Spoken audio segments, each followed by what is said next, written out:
Aujourd'hui, j'ai envie de vous parler de sport. Alors, vous allez peut-être vous dire, mais quel est le rapport entre le sport et l'excellence professionnelle ? En réalité, il est très simple.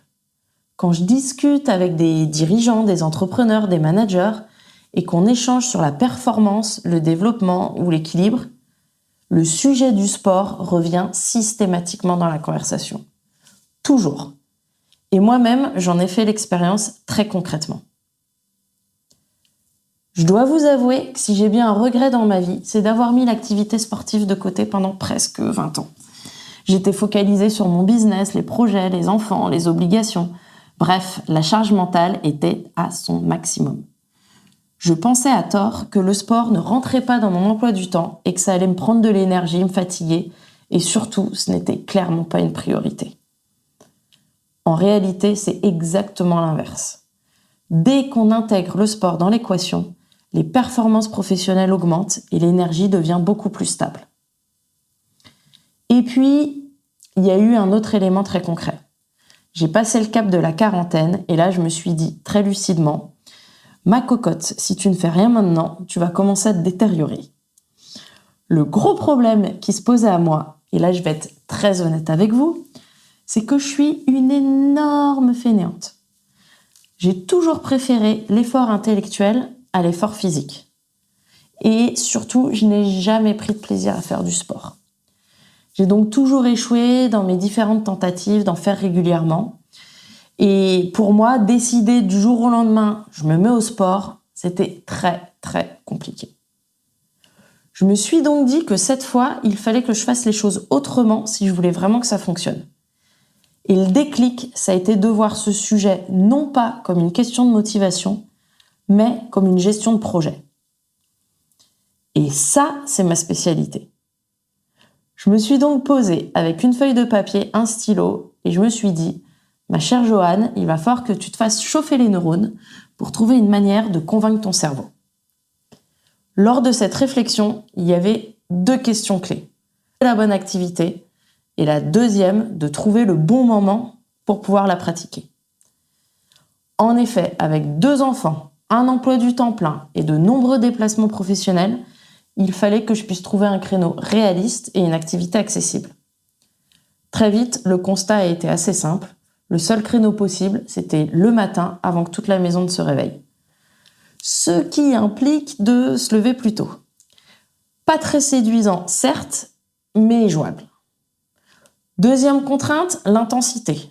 Je me connais. Si je commence par quelque chose de trop difficile, trop soutenu, je vais abandonner. J'ai donc cherché une pratique accessible, mais quand même engageante pour le corps. Finalement, je me suis naturellement tournée vers le yoga, et plus précisément le yoga vinyasa, qui a l'avantage de travailler le renforcement musculaire, tout en restant relativement doux au réveil. Et le yoga me ramène à ma jeunesse. En effet, lorsque j'étais très stressée par mes examens en classe prépa, ma maman avait eu l'excellente idée de m'inscrire à un cours de yoga et je lui en suis extrêmement reconnaissante. Ce yoga m'apportait un bien-être profond, un apaisement, une forme de stabilité intérieure. Et c'est exactement ce bien-être-là que j'avais complètement laissé de côté et que j'ai eu envie de réintégrer dans ma vie. Pleine de bonnes intentions au mois de janvier, je télécharge donc une application, je m'abonne. Jour 1, ça marche. Jour 2, ça marche encore. Jour 3, un petit peu plus difficile. Et puis très vite, le matin, cette petite voix dans ma tête. J'ai pas envie, j'ai pas le courage, j'ai pas l'énergie. Et clairement, je n'avais aucune envie de sortir de ma couette. C'est à ce moment-là que j'ai compris quelque chose d'important. Le problème n'était pas le yoga, le problème n'était pas le sport, et le problème n'était même pas ma fainéantise. Le vrai problème, c'était que je comptais sur ma motivation pour me mettre en action. Alors, j'ai arrêté de compter sur la motivation et j'ai traité le sujet comme un vrai projet, avec un objectif clair, des contraintes identifiées et surtout des règles concrètes applicables dans la vraie vie. Et c'est exactement ce que j'ai envie de partager avec vous aujourd'hui. Pas une méthode miracle, pas une discipline militaire, mais 5 astuces très simples, issues de ma propre expérience, qui m'ont permis de tenir dans la durée alors même que je ne suis pas du tout sportive, que je manque très souvent de motivation et que mes journées sont bien remplies.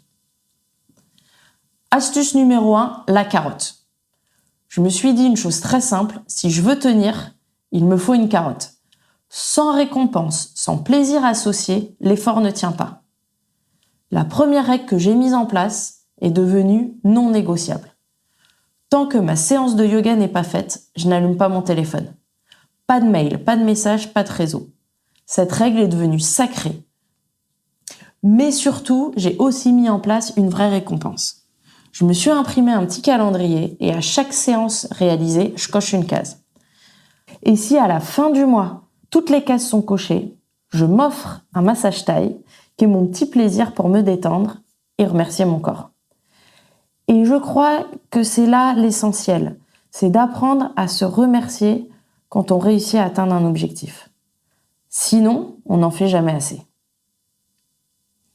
Astuce numéro 2, changer son mindset.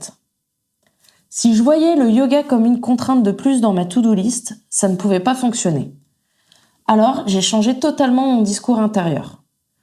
Le matin, au lieu de me dire « il faut que je fasse mon yoga », je me suis dit « si je veux avoir la garantie de passer une bonne journée, alors je vais faire ma séance de yoga ». Et c'est devenu une promesse que je me suis faite à moi-même. À partir du moment où je fais ma séance, quoi qu'il arrive dans la journée, je sais qu'il s'agira d'une bonne journée. Et le plus fou, c'est que ça marche. Et effectivement, j'ai la chance de passer des journées extraordinaires. Astuce numéro 3, le fameux dicton « 1 vaut mieux que 0 ».